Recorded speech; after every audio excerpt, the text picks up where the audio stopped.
As usual, I'm starting a video towards just about sundown.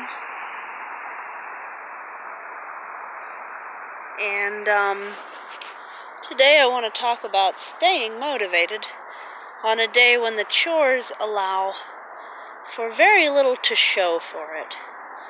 Here's something I did. But it didn't really work. I do actually need popkins.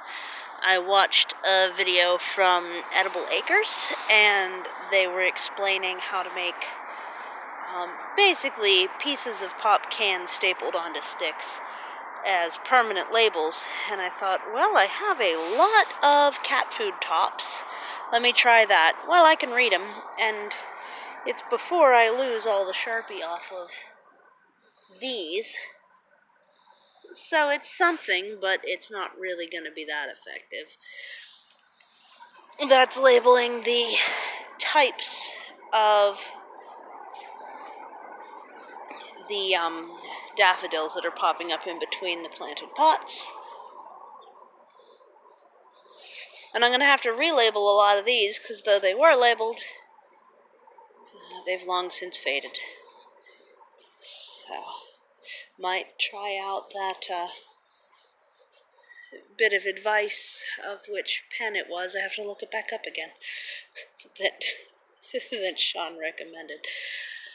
Trying something different here, too. Upon realizing that low-growing bunchberry, which is a low-growing dogwood plant, upon realizing that it needs acidic soil, I thought, well, I don't really want to purchase sulfur byproducts or derivatives, so let's try orange peels as a mulch and see how that goes. I don't even know if it made it through the winter, though, so we'll see if it even comes back. Many of the plants that I overwintered are coming back up. This is a Black Eye Susan. This is an Autumn Blaze Sedum, for example. And there's signs of life in quite a few of these over here, too, which, again, not all of my labels are really holding up, so I do need to try something different as far as outdoor pens to back myself up on finding out what the heck I have in pots here. Hopefully, once they come back green again, I'll know, but it's this dormant season that's a little bit tough, honestly. A little bit tough to tell what I got. Didn't get down over the hill today. What I did do was largely back here, and it's disheartening in two ways. It's weeding. There's several plants that definitely definitely will go to seed prolifically. Bittercrest being one of them. And we'll go to seed prolifically really soon here, so I have to get in here and dig around. I'm also pulling out a bunch of these hairtop alliums still that just won't quit. These are the weeds that I basically have to cook for them to actually succumb at all. So, it's tricky stuff. But the disheartening thing about it is not only does it take a really long time to get all the little root systems out, there's still a ton left, and I'm making my garden less green by getting the early spring sprouted weeds that are aggressive and almost impossible to stop. Pounded in a corner of the fence here. Got some more plastic out here because the daffodils were actually pushing it up. I'm going to have to thin this particular section of daffodils pretty soon. Speaking of daffodils, these are earlier than the crocuses. I've only got 2 of them. But if I mark them well enough, because as you can see there's the early type here, but there's also another type here that blooms a lot later. And I'm always worried that if I dig this up and separate it, I won't know which one's which. But I think it would be really good to divide these at a certain point. There's There's all kinds of stuff here. You see what I mean? There might even be 3 kinds there. There's just a lot going on right there.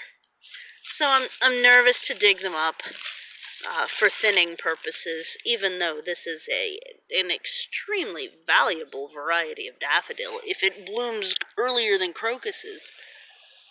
And then, of course, there's just an absolute ton of snowdrops all over the place.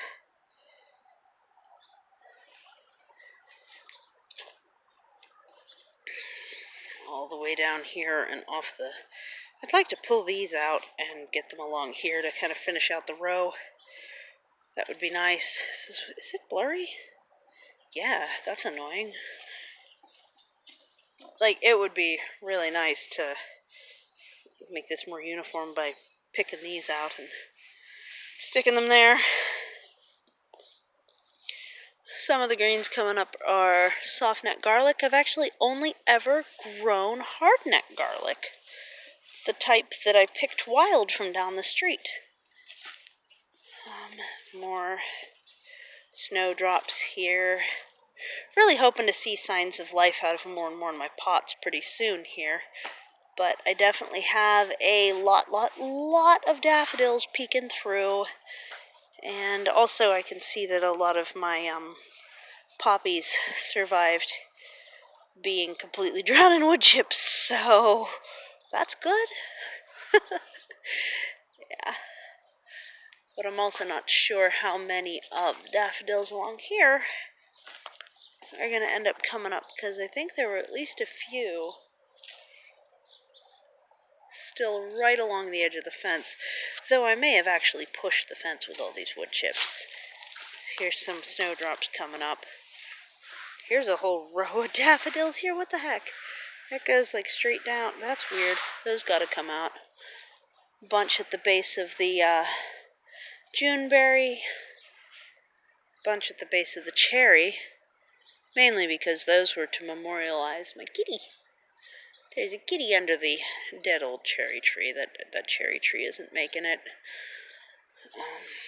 We'll see if it comes back to life at all this year, but it's got dead man's fingers, so it's a goner. It's a type of fungus that indicates a dead tree. It doesn't kill it, but speeds up the process. So, yeah, at least I got a bunch of flowers. That's nice, right? Bunch of flowers to keep me company out here. See the bittercress, and I can't reach it, but if I focus, right there, come on, it doesn't want to. Right here, there's a little bit of white. That's the flower on these. And within a couple weeks, those will all be seeds. Thousands of them, every flower. So that's why I get as many of them as I can. Never can get all of them, though. Here it is again. Just bittercress all over the place. And daffodils coming up amongst this. This is a native cherry. It's supposed to be hardy to zone 4, and we're zone 6, so that's nice. That is Prunus besseyi. Right there. I think they call it sand cherry. It's doing okay in my loam.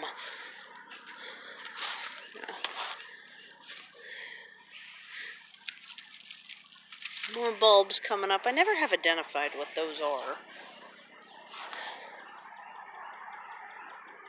So, I've stayed motivated by just kind of keeping moving. It's really surprisingly tiring. And, mentally exhausting to be like, yeah, it doesn't look any better. In fact, it looks slightly worse, because less things are green. But I gotta do this anyway. You know? So, that's where we're at this time of year. It's just kind of the time of year that it is.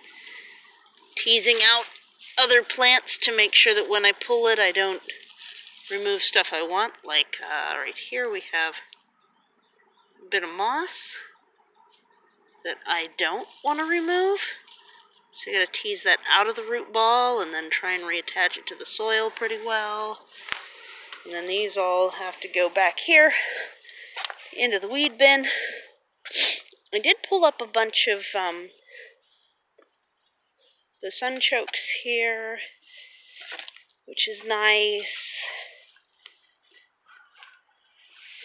And when I did, I discovered my sidewalk's actually... Why do I keep ending up blurry? My sidewalk's actually slightly wider than I thought. It probably is on this side, too. Gonna have to do something about the